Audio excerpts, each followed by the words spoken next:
ಮಾಡಿಸುವಂತ ಕೆಲಸವನ್ನ ರಾಜಕೀಯ ಪಾರ್ಟಿಗಳು ಲೋಕಸಭೆಯಲ್ಲಿ ವಿಧಾನಸಭೆಯಲ್ಲಿ ಮಾಡಲಿಲ್ಲ. ಇದರ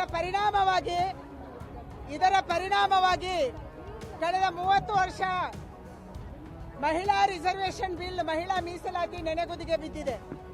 2023ರಲ್ಲಿ ಮಹಿಳಾ ರಿಸರ್ವೇಶನ್ ಬಿಲ್ ಲೋಕಸಭೆಯಲ್ಲಿ ಪಾಸ್ ಆಯಿತು. ಆದ್ರೆ 543 ಸೀಟಿಗೆ ಮೀಸಲಾಗಿತ್ತು. ಇವತ್ತು ಈ ಸೀಟನ್ನ 850 ಮಾಡಿ ಪುರುಷರಿಗೂ ಅನ್ಯಾಯ ಆಗಬಾರ್ದು, ಮಹಿಳೆಯರಿಗೂ ಮೀಸಲಾತಿ ಕೊಡಬೇಕು ಅನ್ನುವಂತ ಕಾರಣಕ್ಕಾಗಿ ನರೇಂದ್ರ ಮೋದಿ ಅವರು ಈ ಬಿಲ್ ಅನ್ನ ತಂದ್ರು.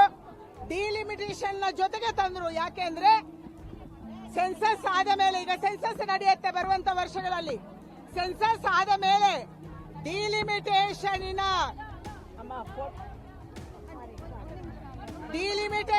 ಆದ ಮೇಲೆ ದಕ್ಷಿಣ ಭಾರತದ ಸಂಖ್ಯೆಯಲ್ಲಿ ಕಡಿಮೆ ಆದ್ರೆ ಇದಕ್ಕೆ ಯಾರು ಹೊಣೆ?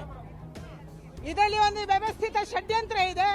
ದಕ್ಷಿಣ ಭಾರತದ ಜನಸಂಖ್ಯೆ ಕಡಿಮೆ ಆಗಿ ಸೆನ್ಸಸ್ ಅಲ್ಲಿ ಕಡಿಮೆ ಸೀಟ್ ಬಂದ್ರೆ ಉತ್ತರ ಭಾರತ ದಕ್ಷಿಣ ಭಾರತಕ್ಕೆ ಅನ್ಯಾಯ ಮಾಡ್ತು ಅನ್ನುವಂತ ಒಂದು ದಂಗೆಯನ್ನು ಎಬ್ಬಿಸುವಂತ ವ್ಯವಸ್ಥಿತ ಷಡ್ಯಂತ್ರವನ್ನ ಇಂಡಿಯಾ ಅಲಯನ್ಸ್ ಮಾಡ್ತಾ ಇದ್ದಾರೆ. ಇದಕ್ಕೆ ಅವಕಾಶ ಸಿಗಬಾರ್ದು. ಈಗ 50% ಮೀಸಲಾತಿಯನ್ನು ಕೊಡೋದು ನಮ್ಗೆ ಲಾಭ, ಅದನ್ನು ಪಡ್ಕೊಳ್ಳೋದು ನಮ್ಗೆ ಲಾಭ. ಯಾಕೆಂದ್ರೆ 28 ಇದ್ದಂತ ಸೀಟ್ 14 ಹೆಚ್ಚಾಗುತ್ತೆ, 42 ಆಗುತ್ತೆ. ತಮಿಳುನಾಡಲ್ಲಿ 39 ಇದ್ದಿದ್ದು 59 ಆಗುತ್ತೆ. ಇದರಿಂದ ದಕ್ಷಿಣ ಭಾರತಕ್ಕೆ ಲಾಭ ಇದೆ. ಅದಕ್ಕಾಗಿ ದಕ್ಷಿಣ ಭಾರತ ಉತ್ತರ ಭಾರತ ಅನ್ನುವಂಥದ್ದನ್ನು ಒಡೆದಾಡಿಸುವುದಕ್ಕಾಗಿ ಇಂಡಿಯಾ ಅಲಯನ್ಸ್ ವ್ಯವಸ್ಥಿತ ಷಡ್ಯಂತ್ರದ ಮೂಲಕ ಇವತ್ತು ಈ ಬಿಲ್ ಅನ್ನ ಸೋಲಿಸಿದೆ. ಬರುವಂತ ದಿನದಲ್ಲಿ ಈ ಬಿಲ್ ಪಾಸ್ ಆಗೇ ಆಗುತ್ತೆ ಅನ್ನುವಂಥ ವಿಶ್ವಾಸ ನಮಗಿದೆ.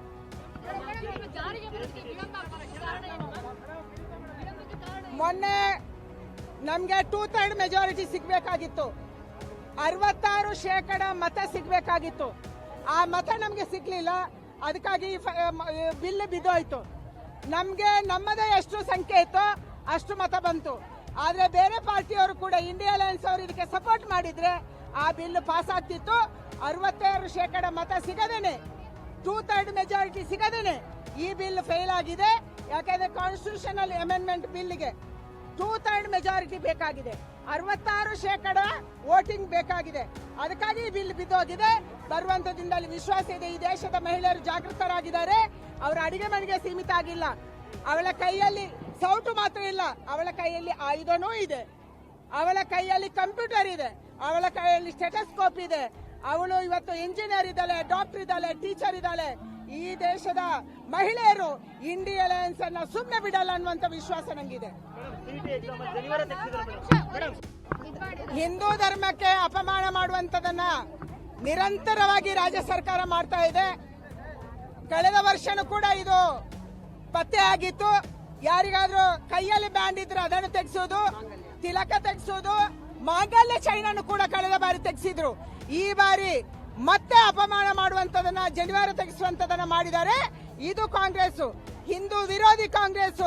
ಕೇವಲ ಅಲ್ಪಸಂಖ್ಯಾತರನ್ನು ಓಲೈಕೆ ಮಾಡುವುದಕ್ಕೆ, ವೋಟ್ ಬ್ಯಾಂಕಿಗಾಗಿ ಇವತ್ತು ಹಿಂದೂಗಳಿಗೆ ಅಪಮಾನ ಮಾಡುವಂತದನ್ನ ರಾಜ್ಯ ಸರ್ಕಾರ ಮಾಡ್ತಾ ಇದೆ. If you like this video, ಬೇಗ ಲೈಕ್ ಮಾಡಿ, ಕಾಮೆಂಟ್ ಮಾಡಿ, ಶೇರ್ ಮಾಡಿ ಹಾಗೂ ಯೋಯೋ ಟಿವಿ ಕನ್ನಡವನ್ನು ಸಬ್ಸ್ಕ್ರೈಬ್ ಮಾಡಿ.